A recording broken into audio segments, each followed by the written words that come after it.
దేవునికి స్తోత్రం కలిగాక, దేవునికి తండ్రి దేవునికి మహిమ కలిగాక. ఈ సమయాన్ని దేవుడు ఇచ్చినందుకే దేవునికి స్తోత్రములు.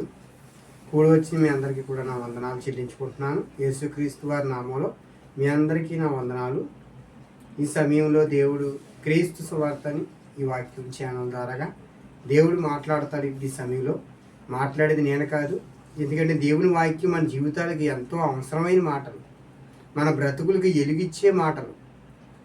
కానీ మన చీకటిలో పడిపోయిన బ్రతుకులకి ఎలిగిచ్చేది దేవుని వాక్యము. ఆయన మాట సెలవిస్తే మన బ్రతుకులే నుంచి వెలిగించబడతాయి. చీకటిలో ఉన్న వారికి వెలిగిచ్చేది దేవుని వాక్యం. అందుకే క్రీస్తు సువార్తని ఈ వాక్యం ద్వారాగా దేవుడు మాట్లాడతాడని ఈ ఛానల్ ద్వారాగా ఈ సమయంలో మన వాక్యంలోకి వెళ్ళిపోదాం. ఈరోజు మనం ఏమి నేర్చుకుంటామంటే దేవుడి ఆజ్ఞ అతికించడమే పాపం. అంటే దేవుడు పాత నిబంధనలో భక్తి లేని వారందరికీ దేవుడు ఆజ్ఞలు ఇచ్చాడు. 10 ఆజ్ఞలు ఇచ్చాడు దేవుడు. మోసేకి ఇచ్చాడు. భక్తి లేని వారు అందరికీ కూడా ఈ ఆజ్ఞలు దేవుడు ఇచ్చాడు. కానీ ఎవరు కూడా ఆజ్ఞలు పాటించలేకపోయారు. వెనక్కి పడిపోయారు. అందరూ కూడా అరణ్యంలో అనేక మంది కానీ సంభరించబడ్డారు. వారందరూ కూడా మరణించారు. ఎవరు కూడా కానాన్ దేశానికి దేవుడు వెళ్ళాలి, వారికి వాగ్దానం చేసిన భూమికి వెళ్ళాలని తండ్రి అయిన దేవుడు యెహోవా దేవుడు ఇప్పుడు ఈ పాత నిబంధనలో భక్తి లేని వారు అందరికీ కూడా వాగ్దానం ఇచ్చిన భూమి అది, ఆ కానాన్ దేశం. అక్కడికి ఎవరు కూడా వెళ్ళకపోయారు. కానీ ఈరోజు మనం నేర్చుకుంటే దేవుడు 10 ఆజ్ఞలు. ఈ ఆజ్ఞలు అంటే ఏంటి, దేవుడు ఎందుకు మాట్లాడుతున్నాడు ఈరోజు? ఆజ్ఞలు మనం వినటం వల్ల మన బ్రతుకులో ఏంటి మేలు అని మనం ఈరోజు నేర్చుకుందాం. దేవుని ఆజ్ఞలు.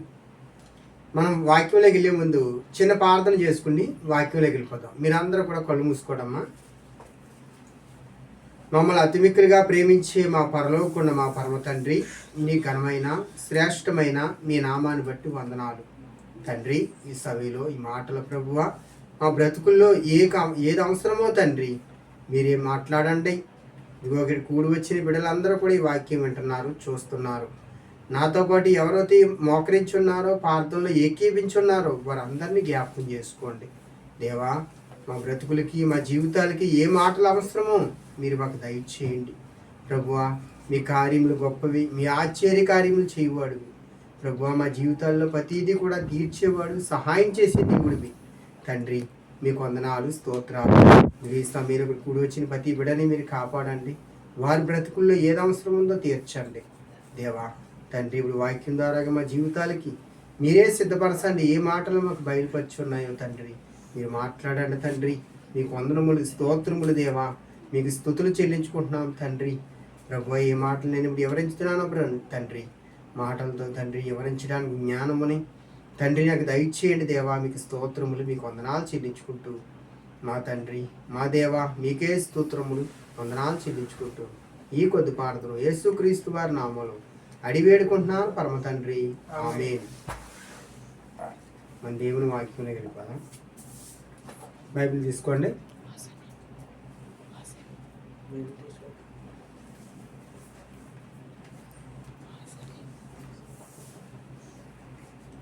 ఫోన్ సైలెన్స్లో పెట్టేసుకోండి. ఫోన్లు ఎవరు కూడా ఫోన్లు డిస్టర్బ్ ఉండకూడదు.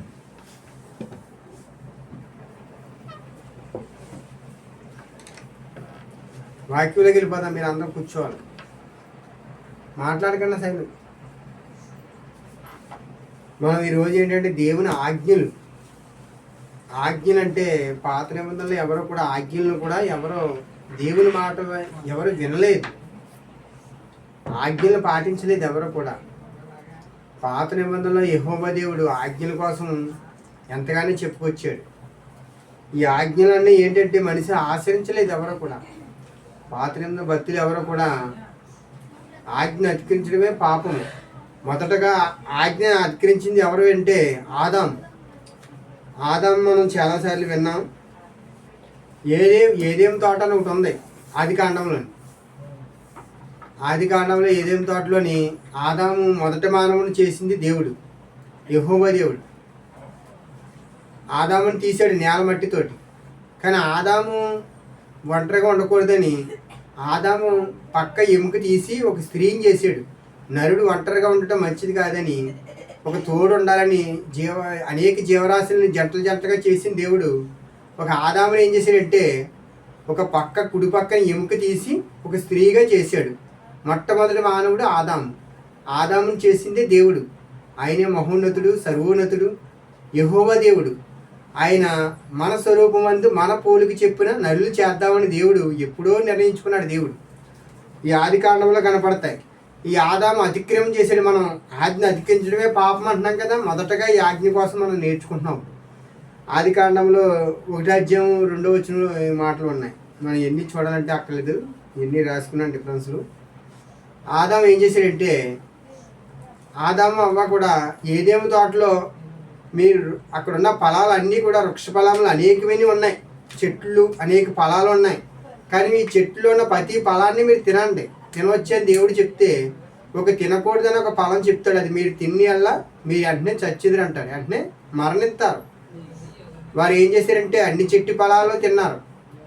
తిని ఒక చెట్టు ఫలం తినకూడదన్నది దేవుడు చెప్పాడు, ఆజ్ఞ ఆచరించడం అక్కడే తప్పు చేశారు. వాళ్ళు దేవుడు తినవద్దన్న పండుని తిని వారు పాపం చేశారు, దేవుని మాట కొట్టివేశారు. అప్పుడు అపవాది మాట విని ఏం చేసింది, అవ్వ ఒక కాయ కోసుకొచ్చి అతని భర్తకి ఆదాముకు పెట్టింది. అక్కడి నుంచి వారు పాపము, లోకంలో ఉన్న పాపానికి మొట్టమొదటి వ్యక్తులు వాళ్ళే. ఈ లోకంలో పాపం వచ్చింది అంటే ఆజ్ఞ అతిక్రమించడమే. ఆజ్ఞ అతిక్రమించాడు అంటే దేవుని మాట వినలేదు వాళ్ళు, దేవుని మాట వినలేదు వాళ్ళు. మన సమయం అయిపోతుంది కాబట్టి వాక్యంలో వెళ్ళిపోదాం, తొందరగా టైం అయిపోతుంది. ఆదాము ఆజ్ఞ అతిక్రమించాడు. ఆదాము ఏం చేశాడు, ఆజ్ఞ అంటే దేవుడి మాట వినలేదు. ఆదాము అన్నాడు, ఆదాము అవ్వ కూడా దేవుని మాట వినకన్నా ఆ ఫలాల చెట్లు అన్నీ కూడా ఉన్నాయంట. ఏదేమో తోట ఎలా ఉంది, ఒక పరలోక రాజ్యంలో ఉంది. వారికి కష్టం లేదు, బాధ లేదు, చింత లేదు. వారి చెట్టు ఫలాలతో అలా కడుపు నింపుకుండేవారు టయానికి తింటూ. కానీ వాళ్ళు ఏం చేశారంటే ఒక చెట్టు ఫలం తిన్నారు. అదేనా ఎవరు, ఒక అపవాది అన్నవాడు ఏం చేశాడంటే, దేవుడు తినొద్దన్నా ఎందుకు తినొద్దు అంటాడు, తినండి, ఇది తిన్నంత రానా మీరు ఏం పర్లేదు, మీరు దేవత వలే అవుతారని ఒక అవ్వకి లేని సలహా ఇచ్చింది. పాపంలో పడవేసిందే అపవాది. అప్పటి నుంచి వీళ్ళు ఏం చేశారు, ఆజ్ఞ అతిక్రమించారు, దేవుని మాట కొట్టివేశారు. అందుకే దేవుడు ఏం చేశాడు, ఏదేమి తోటలోంచి ఎవరైనా ఆదాముని అవ్వని గెంటి వేశాడు. ఏదేమి తోటలోంచి ఇద్దరు దేవదూతలు వచ్చి ఏం చేశారు, గెంటేశారు. ఆ తోటలో ఉండే హక్కు లేదు. దేవుడు ఆజ్ఞ అతిక్రమించడమే పాపము అని దేవుడు మొదటి మాటగా మనం నేర్చుకున్నాం. మనం రెండో మాటగా ఈ 10 ఆజ్ఞల్లో దేవుడు మోసేకి ఇచ్చాడు. మోసే 40 రోజులు ఉపవాసం ఉండి ఒక కొండ మీదకి వెళ్ళాడు. 40 రోజులు ఉపవాసం, 1 రోజు 2 రోజులు కాదు. సమయం అయిపోతుంది, వాక్యంలోకి వెళ్ళిపోదాం. ఇప్పుడు ఏ మాటలు మాట్లాడకూడదు, అందరూ సైలెన్స్ ఉండాలి. దేవుని మాటలు కూడా మనం అందరం కూడా ఆయన వైపు మనం తల తిప్పాలి. మన ఆలోచనలు, మన దృష్టి దేవుని వైపు తిప్పితే దేవుని మనందు ఉంటాడు. ఆయన ఎందు మనమును, మనందు ఆయనే ఉంటానంటున్నాడు దేవుని వాక్యంలో. మనం ద్వితీయోపదేశకాండము 28 మొదటి వచనం చూద్దాం. 10 ఆజ్ఞలు. ఈ ఆజ్ఞలు అన్నాయి మోసే గారికి సిరాయి కొండ మీద 40 రోజులు ఉపవాసం ఉన్నాడు ఆయన.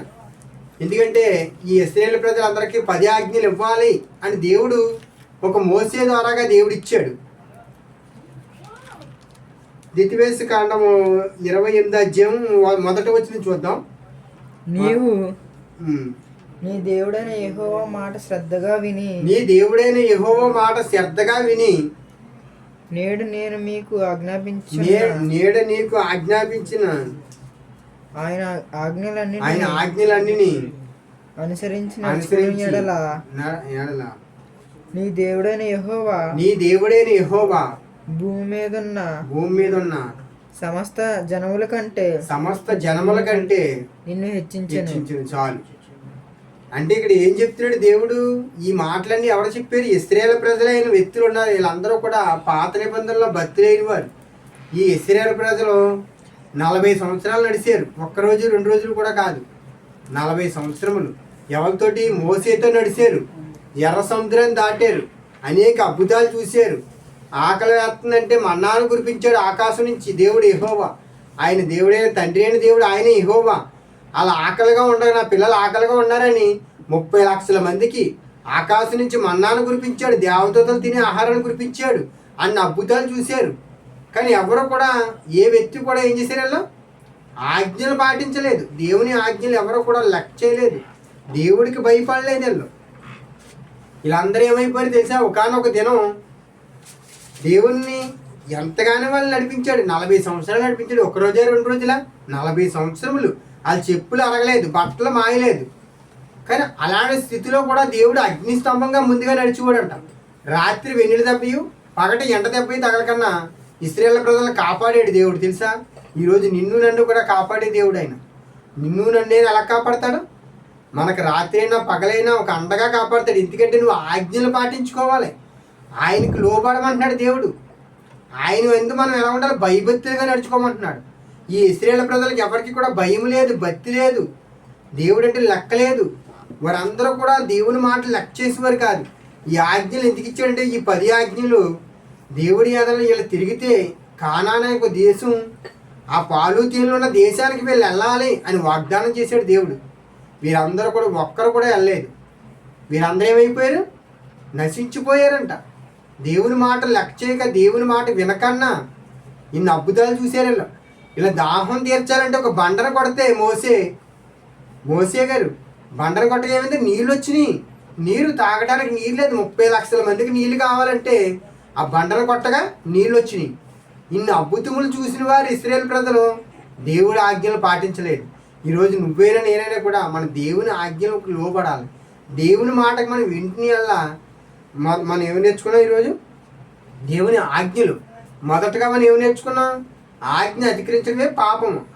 ఆదాము ద్వారా ఏమొచ్చిందంటే మరణం వచ్చింది. ఆజ్ఞ అతిక్రమించాడు. దేవుడు చెట్టు పొలంలో ఏది తినొద్దన్నా తిన్న వల్ల పాపం వచ్చింది. పాపం వల్ల వచ్చి జీతం మరణం. రోమాపత్రికలో చెప్తుంది, పాపం వచ్చి జీతం మరణం కంటది.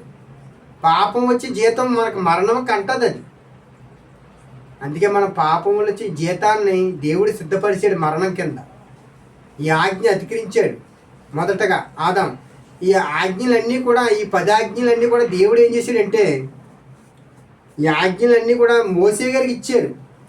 ఈ మోసే ఇశ్రాయేలు ప్రజలందరికీ రాతి పలకల మీద ఒకానొక దినం 40 రోజులు ఉపవాసం ఉండి సినాయి కొండ మీదకి వెళ్ళి రాతి పలకల మీద అగ్నితోటి దేవుడు రాసిచ్చాడు ఆజ్ఞలు. 10 ఆజ్ఞలు ఇచ్చాడు దేవుడు. ఈ ఆజ్ఞలన్నీ పాటించమని దేవుడు చెప్తే వీళ్ళు ఎలా ఉన్నారంటే, ఇశ్రాయేలు ప్రజలు ఎవరికి వాళ్ళే పాపమైన జీవితంలో ఉన్నారంట. అనేక పాపముల్లో ఉన్నారు. వీళ్ళందరూ కూడా ఇశ్రాయేలు ప్రజలు ఎలా తిరుగుతున్నారంటే, తాగుతూ తందనాలు ఆడుతూ విచ్చలవిడిగా ఉన్నారంట. అలాంటి స్థితిలో ఉన్నారు. మోసే గారు 40 రోజులు ఉండిపోయాడు. ఆజ్ఞలు ధ్యానానికి వెళ్ళిపోయి సినాయి కొండ మీదకి రాతి పలకల మీద దేవుడు అలా రాత్రడంతే చెక్క మీద రాతి పలకలు ఉండే. అప్పుడు కాలంలో దేవుడు రాతి పలకల మీద అలా రాసిస్తుంటే ఈ 10 ఆజ్ఞలు దేవుడు వివరించాడు. ఈ ఆజ్ఞలు అన్ని ప్రకారంగా నడుచుకోమని ఇశ్రాయేలు ప్రజలకు దేవుడు మోసేకి ఇచ్చాడు. మోసే వచ్చినప్పటికి ఒక దూడను చేసుకుండి బంగారంతో దాని కింద ఎలాగున్నారంటే, తాగుతూ తందనాలు ఆడుతూ ఎలాంటి స్థితిలో ఉన్నారంటే దేవుడికి ఎక్కలేని కోపం వచ్చేసింది. ఇదిగో నా పిల్లలు ఇలా తయారయ్యారా అని దేవుడు ఎంతగా బాధపడి ఈ ఆజ్ఞలు ఏంటంటే అప్పటికప్పుడే 24 మంది కూలిపోయారు, ముక్కలైపోయారు. దేవుడు ఉగ్రతకి పాలైపోయారు. ఈరోజు నువ్వైనా నేనైనా మనం ఎలా ఉండాలంటే దేవుడు ఉగ్రతకి మనం పాలైపోకూడదు. దేవుని ఆజ్ఞలు విని దేవుని కొరకు మనం బ్రతికితే ఆయన ఆజ్ఞలు మనం ఇచ్చించబడతాం. 3వ వచనం చదవము. 1వ వచనం 10 ఆజ్ఞలు మనం ద్వితీయోపదేశ కాండంలో ఇవన్నీ కూడా మనం వెళ్ళేటప్పుడు బయటికి వెళ్ళినప్పుడు నీ పట్టణములో దీవించబడదు. ఎందుకు? ఈ ఆజ్ఞలు పాటిస్తే మనం ఏం చేస్తాం? మనం ఎక్కడికి వెళ్ళినా మనం దీవించబడతాం. నువ్వు బయటికి వెళ్ళినప్పుడు దీవించబడతావు, లోపలికి వచ్చినప్పుడు దీవించబడతావు. ఏంటి ఈ మాటకి అర్థం? నువ్వు దేవుని మాట శ్రద్ధ కలిగి ఆయన ఆజ్ఞలు పాటించి, ఆజ్ఞ అంటే ఏంటి? దేవుని మాట వింటమే ఆజ్ఞ. ఆయన ఆజ్ఞ అంటే ఆయన మాట వింటే నువ్వు దీవించబడతావు. ఒరే బాబు, అలాంటి మార్గంలో వెళ్ళకూడదమ్మా, అలాంటి స్థితిలోకి వెళ్తే నువ్వు నాశనానికి వెళ్తావు, అలాంటి మంచిది కాదని చాలామంది చెప్తారు. నువ్వు అలాంటి మార్గంలో నడిస్తే ఏమవుతావు? నాశనానికి వెళ్ళిపోతాం. మంచి మార్గంలో వెళ్ళమ్మా అంటే ఆ మార్గంలోకి వెళ్ళరు ఎవరు. అలాగే కూడా దేవుడున్న లోకానికి, ఆ ఆ నిత్యమైన పరలోకం ఉంది. దేవుని నమ్మంటే దేవుని తెలుసుకోని దేవుడు యేసుక్రీస్తు వారిని లోకానికి పంపించాడు. ఈ ఆజ్ఞ ఆయన ఏమన్నాడంటే, నేను ఆజ్ఞలు కొట్టివేటికి భూమి మీదకి రాలేదు కానీ నెరవేర్చుటికి వచ్చాడు ఆయన. అది ఆయన 2 ఆజ్ఞలు ఇచ్చాడు. మొదటి ఆజ్ఞ ఏంటంటే, నీ తల్లిని నీ తండ్రిని సన్మానించుము, నిన్ను వలె నీ పొరుగు వారిని ప్రేమించుము. ఈ 2 ఆజ్ఞలు ఎవరు చెప్పారు? యేసుక్రీస్తు వారు కొత్త నిబంధనలో చెప్పాడు ఆయన. ఎందుకు చెప్పాడు ఈ మాట? ఇవి కూడా ఆజ్ఞలే. 10 ఆజ్ఞలు అన్నీ కూడా పాత నిబంధన భక్తులైన వారు ఎవ్వరూ వెళ్ళలేదు. కానీ యేసుక్రీస్తు వారు భూమి మీదకి వచ్చాడు. ఒక పుల్లైనను ఒక సున్నైనను తప్పుపోదు. ఎందుకంటే ఆయన ఆజ్ఞలు ఏం చేశాడు? నెరవేర్చుటిగా వచ్చాడు కానీ కొట్టివేయటిగా రాలేదు యేసుప్రభు వారు. అలాగే కూడా నీ తల్లి వలె నీ తల్లిని నీ తండ్రిని సన్మానించుము, నిన్ను వలె నీ పొరుగు వారిని ప్రేమించుము. ఈ 2 ఆజ్ఞలు ఎవరో యేసుక్రీస్తు వారు కొత్త నిబంధనలో చెప్పాడు. మనం ఏం చేయాలంటే ఆజ్ఞలు పాటించాలి. తండ్రి అయిన దేవుడికి మనం లోబడాలి. ఆయన మాట ఆయన ఆజ్ఞలు మనం పాటిస్తే దేవుడు ఉండే రాజ్యంలో ఆ నిత్య మహిమ లోకానికి మనం చేరుకుంటామని ఈ 10 ఆజ్ఞలు దేవుడి మాటలో ఇంకా పెద్ద సబ్జెక్ట్ ఇది. చెప్పాలంటే సమయం చాలదు. ఈ 10 ఆజ్ఞలు పాటించలేక అరణ్యంలో అనేక మంది నాశనం అయిపోయి వీళ్ళందరూ కూడా ఇశ్రాయేలు ప్రజలు మొత్తులయ్యి పాప స్థితిలో పడిపోయి అనేక అద్భుతములు చూసిన వారే నిత్య నరకానికి జారిపోయారు. అలాంటి స్థితిలో మనం ఉండకూడదని దేవుని ఆజ్ఞను పాటించి నువ్వు బయటికి వెళ్ళినప్పుడు దీవించబడతావు. మొదటి వచనం చదువు, మొదటి 2 వచనాలు చదువు, ముగించేస్తాను, సమయం అయిపోతుంది. నీవు నీ దేవుడైన యెహోవా మాట శ్రద్ధగా విని నేడు నేను మీకు ఆజ్ఞాపించిన ఆయన ఆజ్ఞలన్నిటినీ అనుసరించిన ఎడల కొనని ఎడల నీ దేవుడైన యెహోవా భూమి మీద ఉన్న సమస్త దేశముల కంటే నిన్ను హెచ్చించును. అంటే ఆజ్ఞలు వినటం వల్ల ఆయన ఆజ్ఞలు పాటించి ఏం చేస్తాడు? నిన్ను హెచ్చిస్తాడు. మనం ఏం చేయాలంటే ఆయన ఆజ్ఞలు దేవుడైన యెహోవా మన మాట శ్రద్ధగా వినాలి. ఆయన ఆజ్ఞలు పాటించాలి. ఎందుకంటే దేవుడు నీ కోసం నా కొరకు ఏం మాట్లాడుతున్నాడంటే ఆయన ఆజ్ఞలు పాటించమంటున్నాడు. ఆయన కొరకు బ్రతకమంటున్నాడు. ఈ సమయాన్ని దేవుడిచ్చినకే దేవునికే స్తోత్రం కలిగిన గాక. మనం ఈరోజు ఏం నేర్చుకున్నాం అంటే ఆజ్ఞ అధికరించడమే పాపము మొదటి మాటగా. రెండో మాటగా నీ దేవుడని యెహోవా మాట మనం శ్రద్ధగా విన్ని అల్లా మనం దీవించబడతాం, హెచ్చించబడతాం. విన్ని అల్లా నాశనానికి నడుస్తాం. నాశనానికి అంటే ఇశ్రాయేలు ప్రజలు అనేక మంది నాశనంలో పడిపోయారు. వీరందరూ వినలేదు. వాళ్ళు ఏమైపోయారు? 24 మంది ఒక్క సెకండ్లో కూలిపోయారు. మనం అలాంటి స్థితిలో ఉండకూడదు. దేవుడిని కలిగి దేవుని ఆజ్ఞలు పాటించమని దేవుడు వాక్యం సెలవిస్తుంది. ఈ మాటలు దేవుడు ఈ సమయాన్ని ఇచ్చినందుకే దేవునికి మహిమ కలిగిన గాక. మనం ప్రార్థన చేసుకుందాం. అందరూ కళ్ళు మూసుకోండి. మహాపరిశుద్ధుడైన మా పరలోకమున్న మా పరమ తండ్రి, నీ ఘనమైన శ్రేష్టమైన మీ నామాన్ని బట్టి వందనాలు తండ్రి. ఈ సమయంలో మీరు మాట్లాడిన ప్రతి మాటను బట్టి వందనాలు. ఈ మాటల ప్రభువ మా జీవితాల్లో నెరవేర్చండి. ఇదిగో కూడి వచ్చిన ఈ మాటల ప్రభువ బిడ్డలందరూ హృదయాల్లో భద్రపరచండి. 30 వంతులుగా 60 వంతులుగా 100 వంతులుగా మా అందరి హృదయాల్లో ఫలింప చేయి ప్రభువ. మీకు స్తోత్రములు. ఎన్నో మాటలు విడిచిపెట్టేవారు కాకన్నా ప్రతి ఒక్కరి మాటలు ఈ హృదయంలో భద్రపరచుకోవడానికి తండ్రి మీ ఆజ్ఞలు పాటించాలి దేవా. తండ్రి ఆజ్ఞ అతిక్రమించడమే పాపం అన్నారు. ఇదిగో ఆజ్ఞ అతిక్రమించి పాపంలో పడిపోయిన ఆదాం ప్రభువ స్తోత్రాలు. మేము ఆజ్ఞలు అతిక్రమించుకన్నా మీ మాట వినే బిడ్డలుగా మేము ఉండాలని ఈ మాటలు మీరు మాట్లాడిన బట్టి ఈ మాటను బట్టి స్తోత్రములు వందనాలు చెల్లించుకుంటూ ఈ సమయంలో కూడి వచ్చిన బిడ్డల్ని మమ్మల్ని ప్రభువ, ఈ మాటలు వింటున్న వారిని చూస్తున్న వారిని ఇక్కడ కూడి వచ్చిన ప్రతి బిడ్డని ప్రభువ మీరు కాపాడండి. వారం అంతా మీరు ఎక్కలు నేడిన వారందరినీ కాపాడమని ఈ వాక్యం అనేక మంది చూడటానికి వినటానికి మంచి మనస్సు వారికి దయచేయమని మీకే స్తోత్రములు వందనాలు చెల్లించుకుంటూ ఈ కొద్ది ప్రార్థన మా రక్షకుడైన యేసుక్రీస్తు వారి నామములో అడిగి వేడుకుంటున్నారు పరమ తండ్రి. ఆమేన్.